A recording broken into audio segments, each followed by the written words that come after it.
অন্যদিকে যাদবপুর কাণ্ডে আজ নাগরিক মিছিলের ডাক। যাদবপুর থেকে গোলপার্ক পর্যন্ত মিছিল। তার আগে বিশ্ববিদ্যালয়ের মাঠে জমায়েতের ডাক। এই মিছিল সমর্থন করছেন আন্দোলনকারীরা। কর্তৃপক্ষকে আলোচনায় বসতে আর্জি। সোমবার বেলা 1টা পর্যন্ত ডেডলাইন কর্তৃপক্ষকে, না হলে শাটডাউনের হুঁশিয়ারি। যাদবপুর কাণ্ডে আজ নাগরিক মিছিলের ডাক। যাদবপুর থেকে গোলপার্ক পর্যন্ত মিছিল।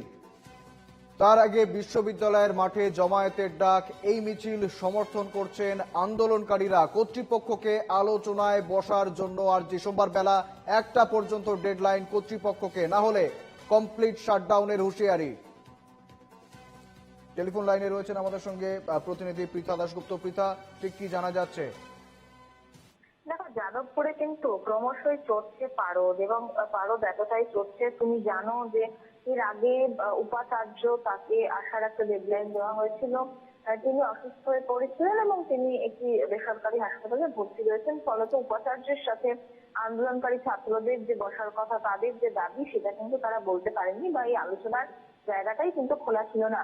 সেই জায়গায় দাঁড়িয়ে আন্দোলনকারী ছাত্রছাত্রীরা তারা সোমবার 1টা পর্যন্ত ডেডলাইন দিয়েছে যাদবপুর বিশ্ববিদ্যালয় কর্তৃপক্ষকে।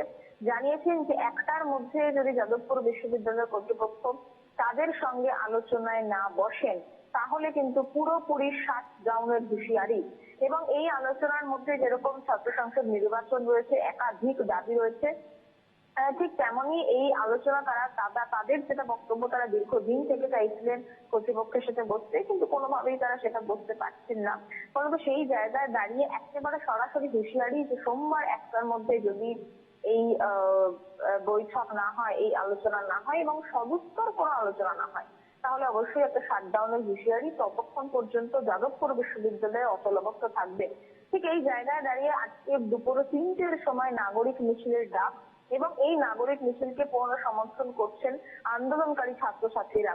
একদম যাদবপুর বিশ্ববিদ্যালয়ের যে মাঠ রয়েছে, সেই মাঠ, খেলার মাঠে জমায়েত হবে, এবং জমায়েত হওয়ার পরে এই মিছিল যাদবপুর বিশ্ববিদ্যালয় থেকে বেরিয়ে এগিয়ে যাবে গোলপার্কের দিকে।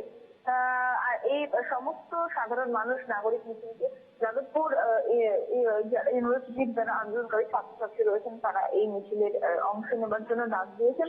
ফলত এই মিছিল আজকে অত্যন্ত গুরুত্বপূর্ণ হতে চলেছে। আমি আবারও বলে রাখি, খেলার মাঠে জমায়েত 3টের সময়, এবং তারপর এই মিছিল এগিয়ে যাবে গোলপার্কের দিকে, এমনটাই কিন্তু খবর পাওয়া যাচ্ছে। বেশ, অর্থাৎ যাদবপুর বিশ্ববিদ্যালয়ের ক্যাম্পাসে জমায়েত এবং তারপর গোলপার্ক পর্যন্ত মিছিল। সোমবার 1টা পর্যন্ত ডেডলাইন দেওয়া রয়েছে। সেই ডেডলাইনের মধ্যে যদি কর্তৃপক্ষ আলোচনায় না বসে, সেক্ষেত্রে কমপ্লিট শাটডাউনের হুঁশিয়ারি আন্দোলনকারীদের। ধন্যবাদ পৃথা তোমায়।